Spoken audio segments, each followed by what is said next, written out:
Muslims, you shouldn't be around here looking to white people to give you a job. Go look in Message to the Black Man and the Economic Blueprint.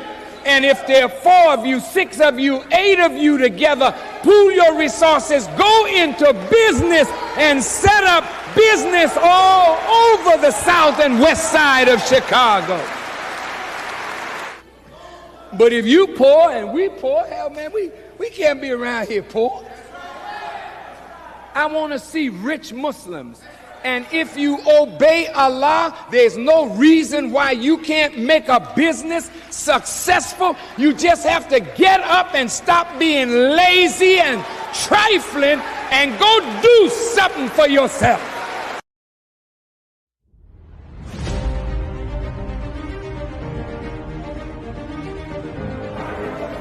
You belong to yourself.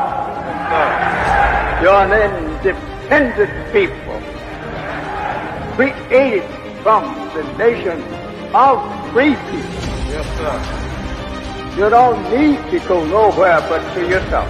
Yes, sir. So the challenge is an education that enlivens us to do business.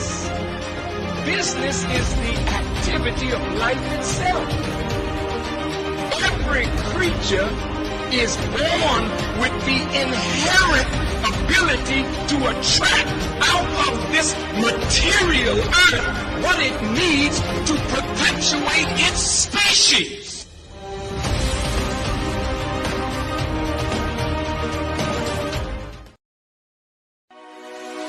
This is Sister Sajdah Muhammad. We are proud to announce that the Sajdah House commemorative Elijah coins are finally here. As we renovate and restore the former home of the most honorable Elijah Muhammad, we have recycled the old copper gutters and downspouts and created a 1-ounce 39mm coin made of 100% pure copper.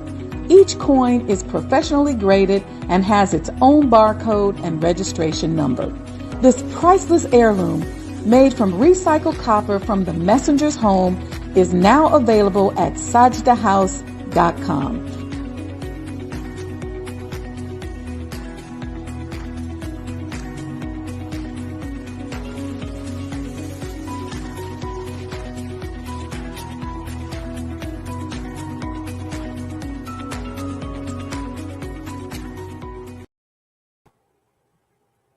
Greetings, everyone. You're tuned into the Mind of an Entrepreneur show, and I am your host, Sajdah Wendy Muhammad. Welcome, welcome, welcome. How is everyone?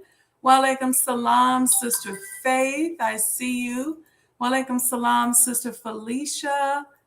Walaikum salam. Welcome, welcome. Listen, what we decided to do today, let me pull up my notes. What we decided to do today was to do a little tweaking on our money psychology. Y'all know my whole Mind of an Entrepreneur brand is all about us becoming happier, healthier, wealthier, experiencing more love, doing for self, but really, me sharing some of my mental strategies that I like to say it like this. I've already bought and paid for them. And so I'm sharing them with you most times for pretty much free. And these are mental strategies to help you navigate the world of business, to help you accomplish more, to help you get past some of the roadblocks that you might be challenged by on your projects and in your businesses. So sit back and relax. Tomorrow night, y'all know on Thursday nights at 7, I have the Mo Today series on manifestation. Walaikum salam, everyone. So on that show, we're going to have an important announcement tomorrow. So make sure, I'm giving y'all a heads up, get caught up with the master key system, get caught up with that, so we can move on to the next announcement that I'm so excited about. Okay. If you haven't already, make sure you go to sajdahhousedonations.com, give a donation, do something, give what you can. If you want to give at least $500 or $350, you can go to sajdahhouse.com.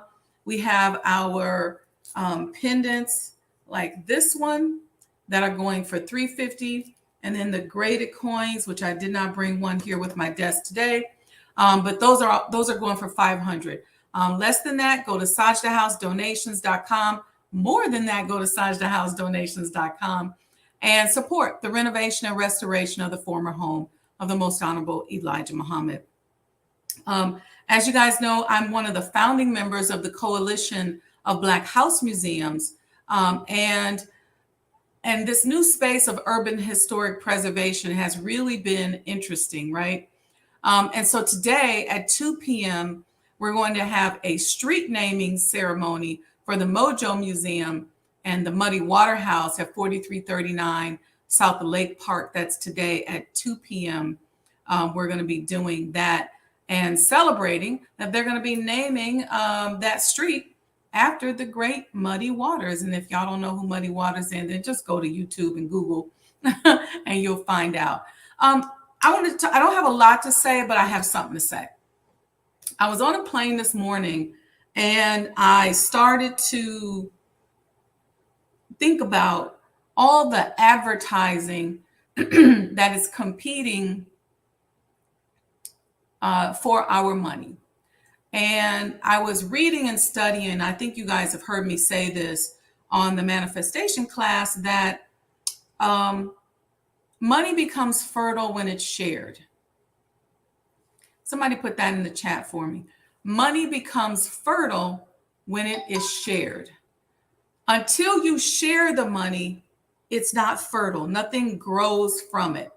If you're sitting and holding on to money, more than likely you're losing money. And as the dollar continues to fall, you're losing at an increasingly and at an accelerated rate. I'll say it that way. So yeah, you got to save money, because saving money will save your life. You got to save, but you got to know what's a good amount to save and what's a good amount to invest, because what you want is to pull the fertility element out of money. And what do I mean by that? You want to be able to put your money someplace, whether it's in a person, whether it's in a thing, wherever it is. You want to be able to put money someplace where it will grow. You want money to grow and expand. You want to scale. You want to start to move into the space where you put in less effort and receive more in return. Okay.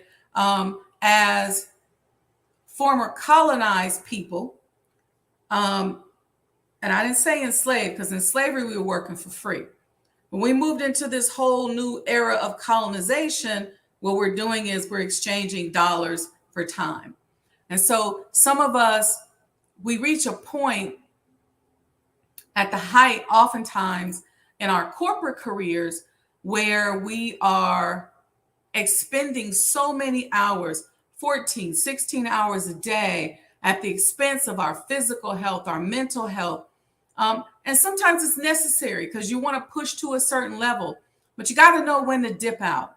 And so some of us are overextending for less money. And we're in a position where we start to really go, wait a minute, I'm struggling. Why am I struggling? Not because I may not have enough money to pay my bills, but I may be struggling because I'm not seeing growth and development. And you all hear me say all the time that I've enjoyed abundance and wealth most of my life.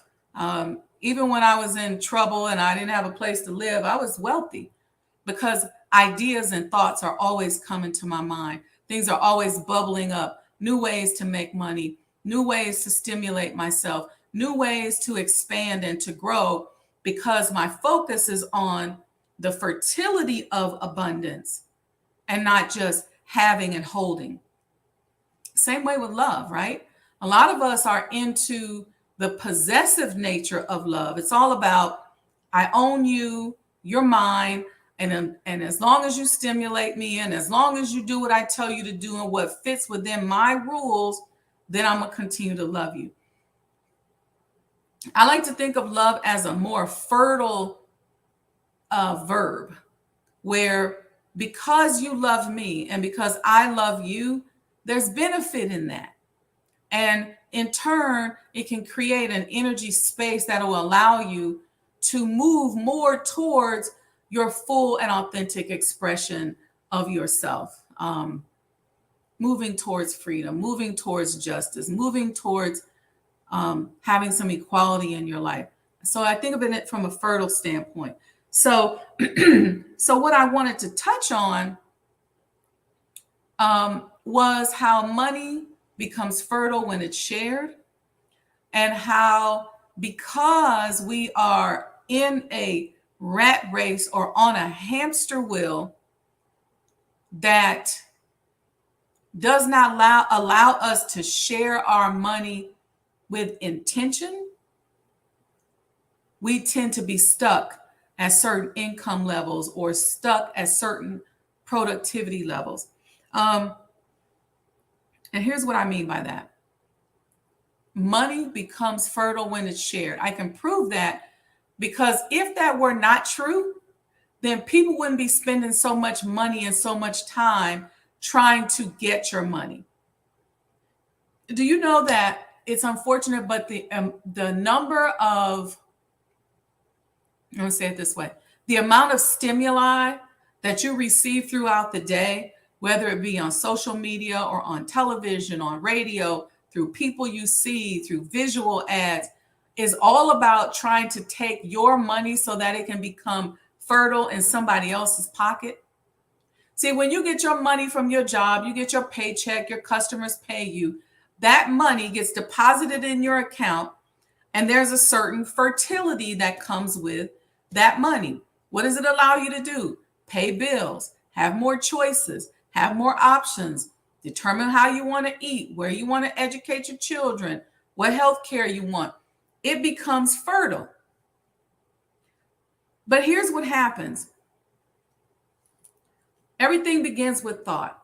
And we get into this rat race where we spend a lot of time talking so much about what's not happening that we create more of what's not happening. Because remember, what you focus on expands. So we spend so much time and entertain so much conversation on what is not happening that we create more of what is not happening. And so I like to play this game with myself, and I call it the gratitude game. And I do that because it allows me to focus on what's happening and what works. I could do something where I did it this morning when I was walking through the airport. And I just said, I'm going to be thankful. I'm going to be grateful for everything I see. And I'm going to call it out in my mind. I'm grateful for this quiet early morning plane ride. I'm grateful for this clean airport. I'm grateful for the security. I'm grateful for the lights. I'm grateful that the seats are clean. I'm grateful that there's even seats there. I'm grateful that there's a place right here next to my gate where I can grab a cup of coffee. I'm grateful that when I came in the door, somebody smiled at me. I'm grateful that I was able to afford the flight. I'm grateful that I got invited to go somewhere. I'm grateful that I'm moving around. I just start playing the grateful game. People were kind of looking at me, so I knew my energy levels were high because people started to stare at me. And I said, okay, what does that mean? That means that I got a certain energy about me. So I'm going to keep going. I'm going to have fun. I'm going to keep playing this game. Oh, I'm grateful that there's a charger right here. This is nice. And I'm grateful to be on the A-list on Southwest Airlines. Oh, that's nice. I'm grateful that this person let me walk in front of them. I'm grateful that a person helped me with my bag. I'm grateful that there's a flight attendant who's standing there at the door saying welcome. I just kept playing the gratitude game. And in doing that, I'm focusing on more what works for me as opposed to what is not working. And I do that. Sometimes I'm driving down the street. I'll turn the radio completely off and I just play the thank you game. And as I'm driving, I'm just thankful. Ooh, aren't these roads nice? Isn't it nice not to have to ride on a dirt road? Ooh, look at that billboard. Isn't it nice? People are advertising, you know, I play that game. Ooh, I like my car. Ooh, don't this air conditioner feel good? I play that gratitude game. And I do that often because it calibrates me to what is working. That's important because as a strategist, which is what I am, I have to spend a certain amount of time analyzing and understanding what is not working and why. And so once I do that, then I move into a space and I just do what I play the gratitude game. So why is this important and why does this relate to money psychology that I was thinking about this morning on the plane? I was thinking about advertisers. And I started going back to college and I said, what is the goal of advertising? I start writing notes to myself. Advertising pretty much has three goals: to inform, to persuade, and to remind. Advertising has three goals. Somebody put this in the chat. 3 goals of advertising: to inform, to persuade, and to remind. Again, 3 goals of advertising: to inform, to persuade, and to remind. What's the objective of advertising? I'm going somewhere with this, so stay with me. What is the objective of advertising? The objective of advertising is preparing ground for new products, creating demand, facing the competition, creating goodwill, and barring new entrants. We know that now with the advent of social media, we are bombarded with information, right? I looked up the most popular forms of advertising. Number 1 is social media. Number 2 now is television. Then there's print media and radio. Okay. So with all these people and the advertising industry in 2021 spent $296 billion on advertising. The strongest influence on most of us comes from advertisers. $296 billion are spent trying to attract and capitalize on the fertility of your money. Dr. George C. Fraser has this funny saying that he always says, because he's always talking about, from a Pan-Africanist standpoint, how Black people should begin thinking about themselves and thinking and focusing on themselves. And he says,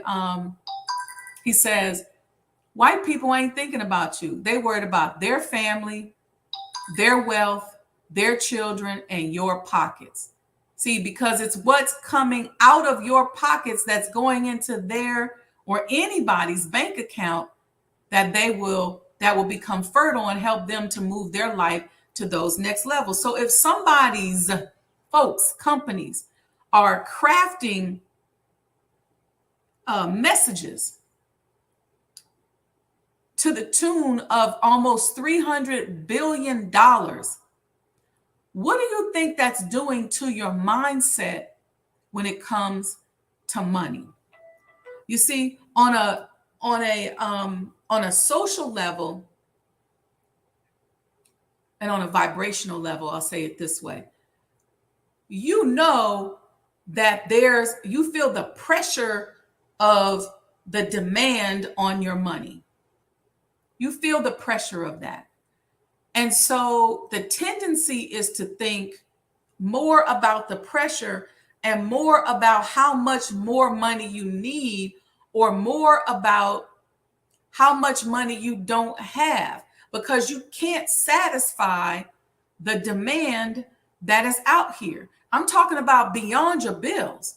See, because you got $296 billion worth of advertising and effort being put out there to persuade you.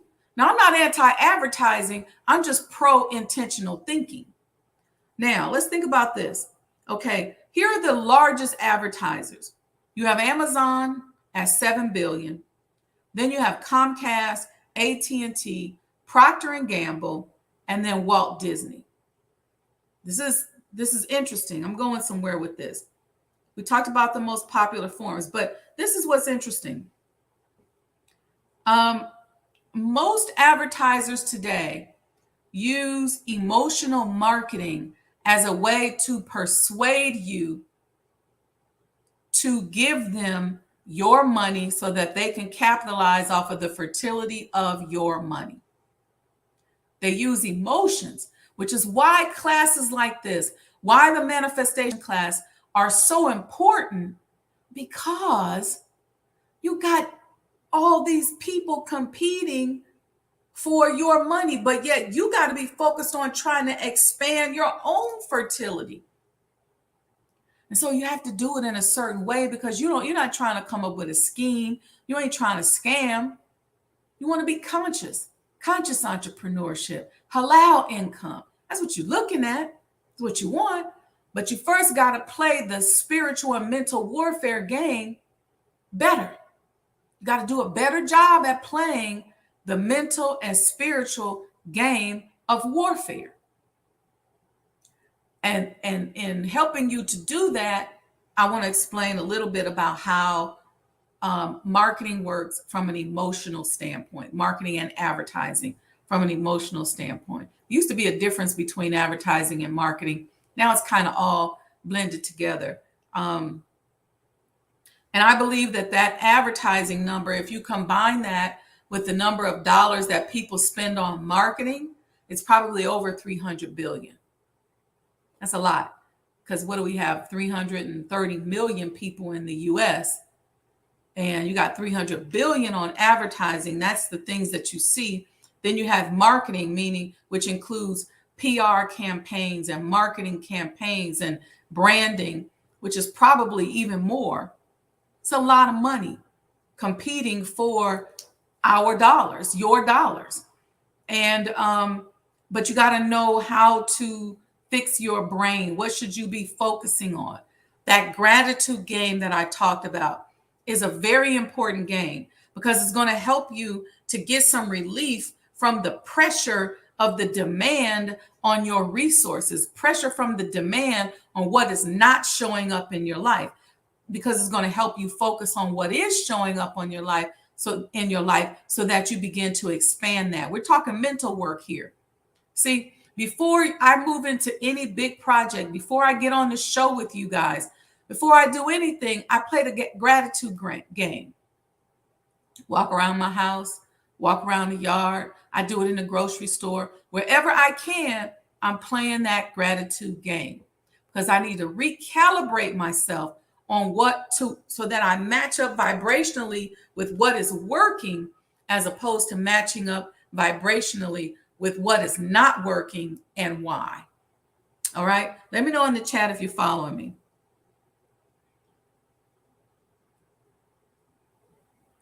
Okay. Emotional marketing is the number one technique that a lot of advertisers infuse in their campaigns. And then this whole thing about marketing, emotions. It's all emotions. Emotional marketing is, listen to this, it is messaging that companies use to target specific human emotions and persuade consumers. I'm not hating on businesses. I'm not hating on marketing. I'm not hating on advertising. But all of this has become so big that we cannot tell the difference between the news and marketing. We can't see the propaganda in it because we're bombarded by it. And this is what is preventing us from producing and growing at the level that we should produce and grow at. See, because everybody in your organization has their own agenda. They should have the organization's agenda. If you have a church and y'all got an agenda, then everybody should have the church's agenda. Everybody should have the mosque's agenda. Everybody should want what what they're supposed to want according to the program, but that's not always the case. Some people inject propaganda, marketing, advertising so that they can impede the progress, the fertility of the progress. But you wouldn't have to worry about them as much, and we wouldn't have to care about what's going on out here as much if we were more laser focused on what is working and what we want than what they want. This is why people can come in and sabotage your organization. They can come in and sabotage your project. They can come in and slow down your workflow.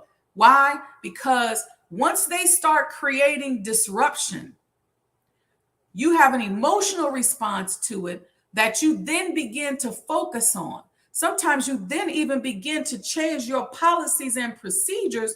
All of a sudden, next thing you know, your entire organization is consciously and subconsciously focused on those people who are sent in or who are there trying to disrupt. There has to be a shift. So emotional marketing is messaging that companies use to target specific human emotions and persuade consumers. These emotions can include happiness. Y'all seen them ads where it just looks so happy and it looked like if you buy this product, take this product, enjoy this service, you're going to become happier. And ooh, that's so deep because what they sell you is an experience. And so when they sell you the experience of happiness, you start to chase that happiness and you go and put your money in their account, and then that money becomes fertile for them. But it's the happiness that you're chasing. It goes back to manifestation class where I said what you do for your goals is you figure out how you're going to feel when you get it, when you achieve it, when you get there. Figure out. So you visualize, and then you attach an emotion. I call it emotionalize. You visualize and you emotionalize, and then you chase the emotion. Well, check out these advertisers. They tell you what emotion they want you to chase, and they tell you why and how you're going to get there. And they subconsciously brainwash you and say, you're going to be much happier if you take this product. Sometimes they use anger. Use something to make you mad. Anger is a very powerful emotion.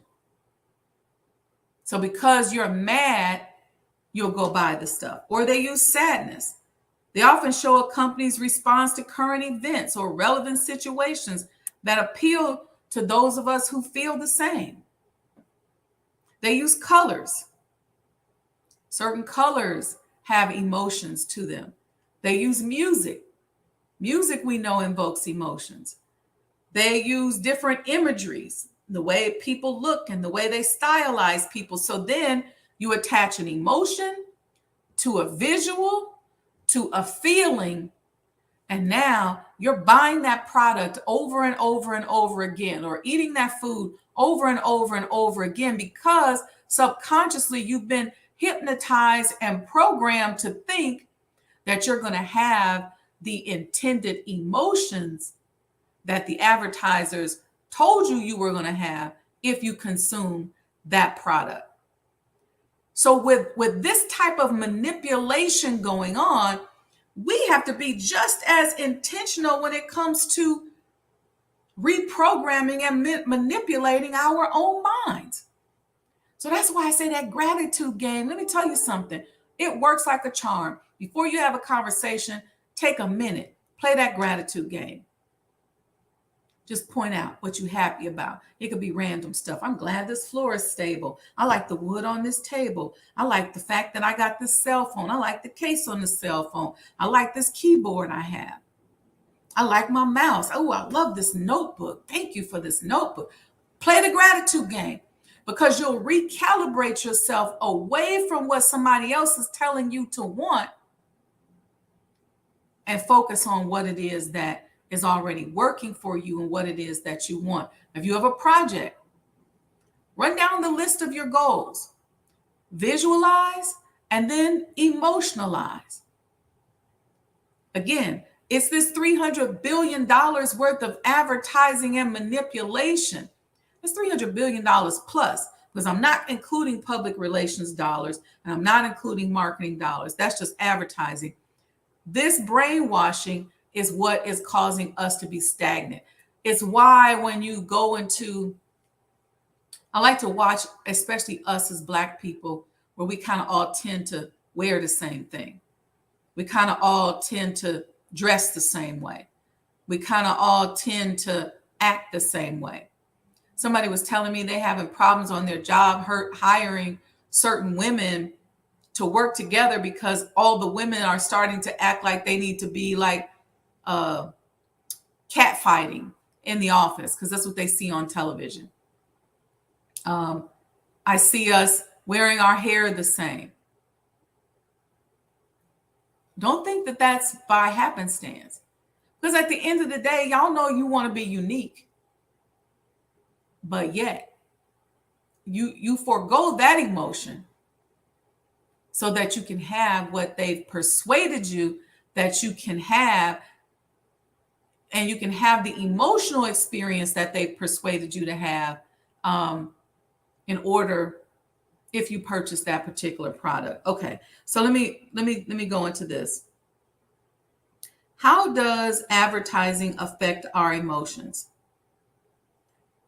They strategically manipulate consumers' feelings and stimulate the emotional triggers that influence how we make decisions.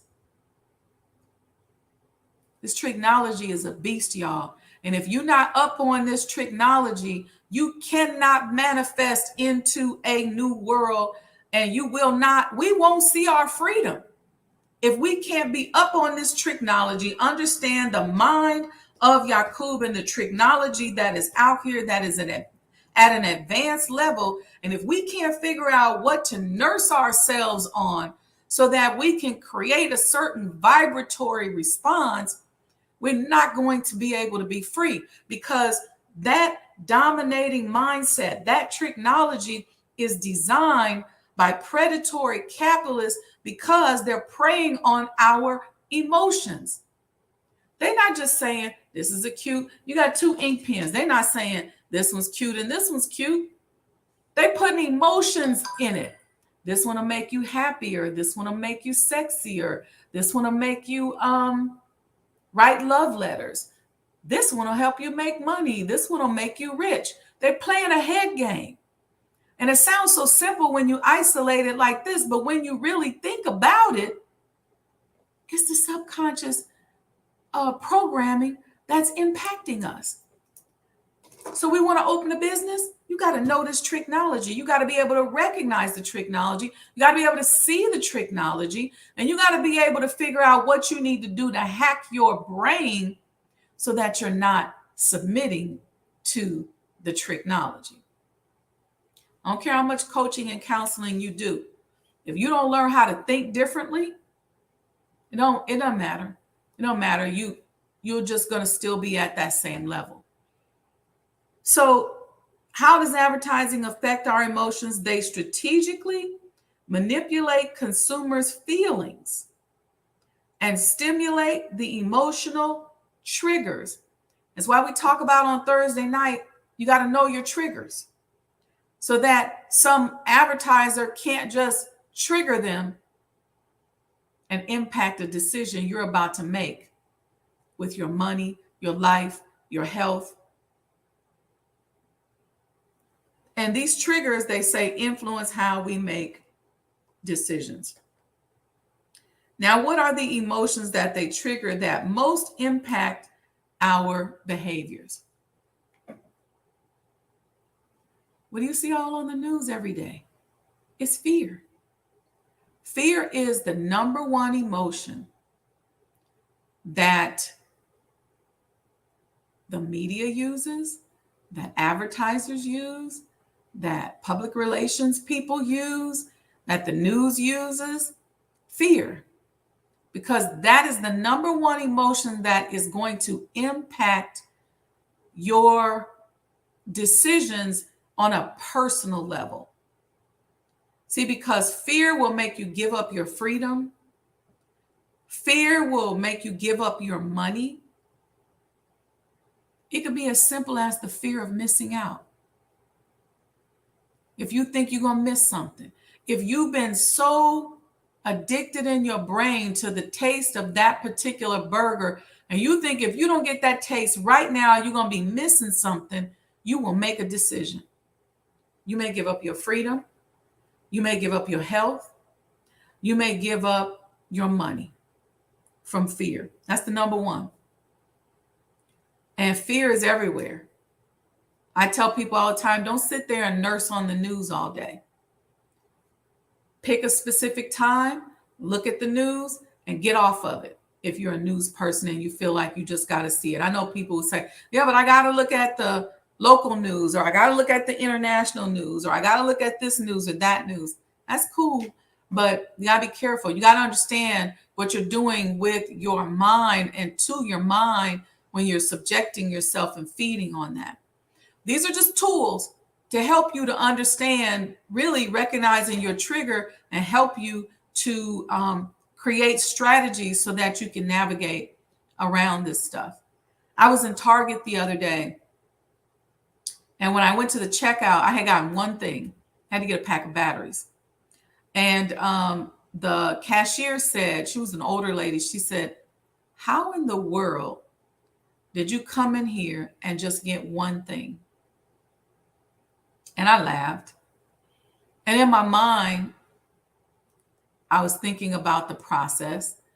And I laughed and I said to her, it's discipline. It's focus. So she started laughing. She didn't really understand it. I said it in a jovial way. But as I was walking to the car, I had to say a prayer of gratitude. Not because I got out of there with just one thing, but because she was pointing out to me, which I found was an affirmation that I was doing the right thing. And why is that? Because when she said, how did you get out of here with just buying one thing? I said, it's not like when I walked through the Target that I wasn't triggered. I like Target. That's my store. But it's not like I wasn't triggered. I just did not respond to the trigger. I walked past. I saw some vases that I thought were cute. I saw some little artificial plants that I thought were cute. What else did I see? I went past the snack area. Some things I thought might taste good. I was looking at this little portable blender that they have. So when you stay in a hotel, you can take your shake mix with you and your protein and make a shake and shake it up right there and have it in the hotel. I would walk past that. Those are triggers. The advertisers, the colors, the imagery, it's all designed to trigger. But I walk past it. That may seem simple. That may seem like it's not that big of a deal. But it all comes from, and when I think about it, I said, what did I do on my way to that Target? I played my gratitude game. Because had I not played my gratitude game, I probably would have got that blender. I might have got a few other things. Stuff that I maybe didn't necessarily need. All right, I think y'all get the point. Here's the other emotions that most impact our decisions and most impact, what time is it? Most impact our money. It's fear, guilt, shame, and envy. But I would say that fear is probably used 80% of the time. And then I think that the guilt, the shame, the envy, the anger are used kind of like as sub-emotions, because what they do is they'll make you feel envious about something, but then cause fear. And it's the fear that is used to drive us. And so then again, and so look at all the health issues that's creating. I could go on and on and on, but I hope, let me know in the chat if you felt like this helped, because it's important for us to understand that money becomes fertile when it is shared. And that is the primary reason for the phrase predatory capitalist, because some of these people will do anything. They will prey on you, and they need you to be preyed upon in order for them to enjoy the revenue and the fertility of money that they enjoy. It's a form of slavery. It's a technology that puts us on a hamster wheel. It's us not understanding our trigger, being out of control. If you know you got a sweet tooth, recognize that before you walk in the store. Don't come up out of there with 6 packs of cookies and a cake and a pie and all this other stuff that you know you ain't supposed to have. You went in there and you got triggered. And then you started down this cycle of emotions. Could have saved that money. You could donate that money to Sajdah House.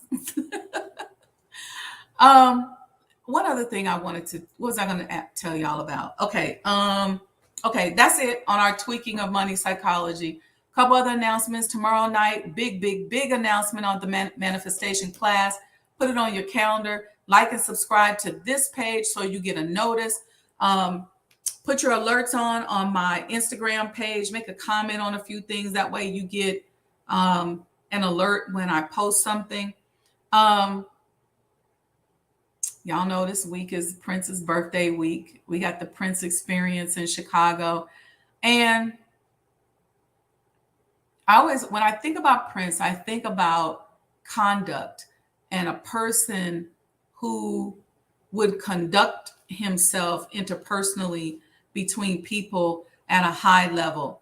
And Sister Alita and I were talking about that earlier, just functioning on a higher level of conduct and service and support of one another as a people, and not being selfish and not feeling like we have to own people. And I found this clip that I thought was really cool about him that I just want to share with you all real quick in the last 10 minutes that we have.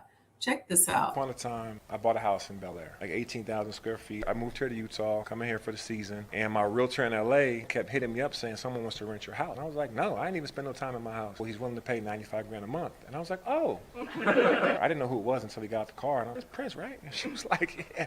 He rented the crib, so that was all good. I tore my hamstring 4 or 5 times. There's a really good physical therapist in LA named Judy Cito, so I went out to LA to see her. I kept calling Prince. I'm going to stop by the house, but he wasn't returning my call. I pulled up to the house. I had these 2 golden lions on the gate, and it wasn't there. It was this symbol that I had never seen before. I'm like, whose house is this? And he literally had ripped out every single thing in my house. Everything was purple and black everywhere. And he turned the weight room into a nightclub with a disco ball, DJ booth. Had a massage parlor in one room. I finally get a hold of him, and he's in Asia doing a tour for his album. And he's like, Booz, don't worry, I got you. He wired me $500,000 to ease my mind. And he was like, when I move out, it'll be like I was never there. Long story short, he rents my crib out for a year, redecorated the entire house, then wires me $500,000. And then when I got there at the end of his lease, it was like he was never there. That's how much money Prince had.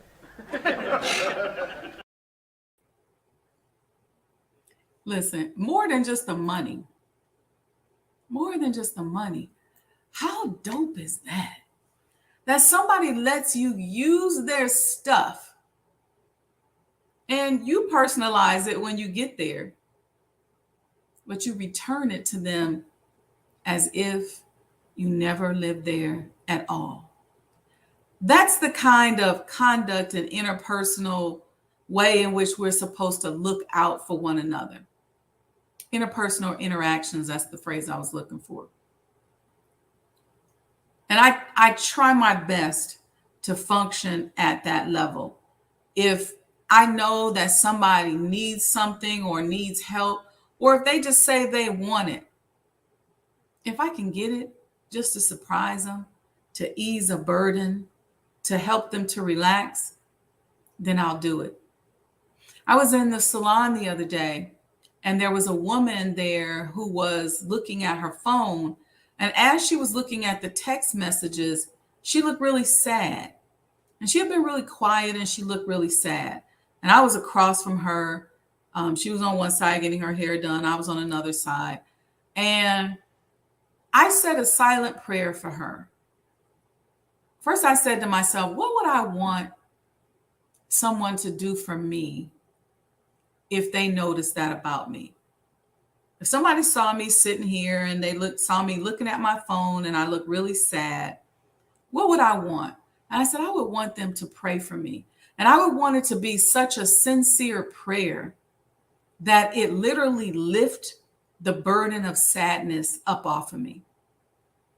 And so with that intention, I said a prayer for her. I didn't know this woman, never met her.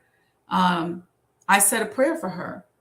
And I asked Allah to ease the burden of sadness from her heart and from her mind, so that whatever was saddening her, she could find a way to turn it around or find something else that would make her no longer sad.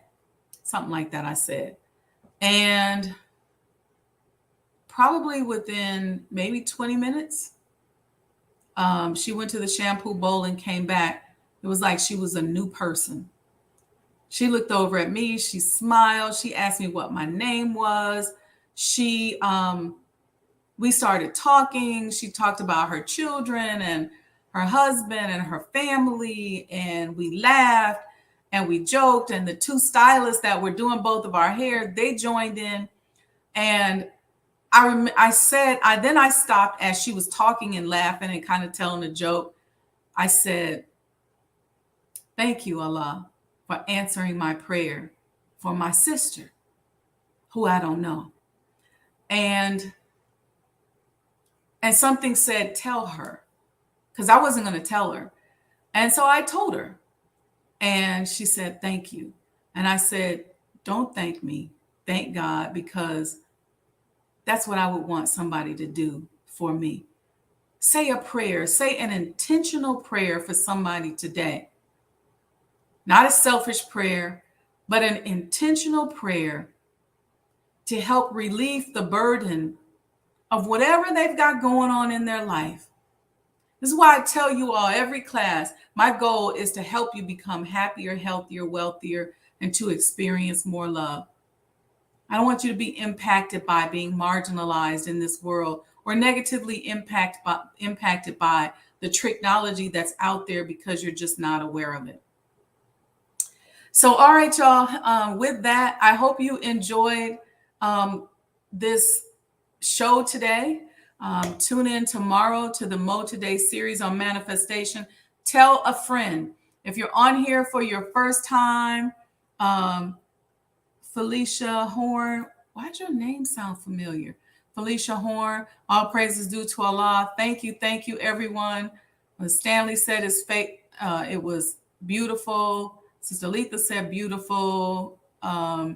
Stanley said very helpful. Let's see. Ayana Crawford said, looking forward to learning more about money and savings. Kanu said, this is amazing information. Thank you all. Thank you to everyone. And tell a friend. That's what I was going to say.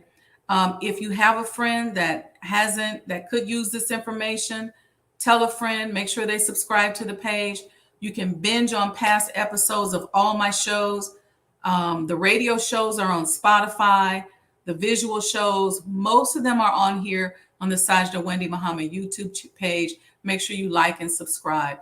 And make sure you go to sajdahhousedonations.com. I always tell y'all, I bought and paid for what I have no problem sharing with you all. Okay, I've already bought and paid for it with my blood, sweat, and tears and some money. But I'm not charging you for it. So in exchange for what you've received, go to sajdahhousedonations.com, make a donation, whatever you feel comfortable giving, but make a donation. The idea here is, while yes, I would love for you all to all donate thousands of dollars to help relieve that burden from me, but the idea here is to help free yourself. Okay, when you receive, you have to give. When you receive, you give. In order to get more, you have to give more. And so the idea here is you received some nuggets of information that's going to help you today become happier, wealthier, healthier, and experience more love. Then I'm asking that when you decide to give, go to sajdahhousedonations.com and send me one of those intentional prayers like I gave to the sister that day in the shop. All right, so peace and blessings. I'll see you all tomorrow night, 7 p.m. Central Time for the Mo Today series on manifestation. Peace and blessings.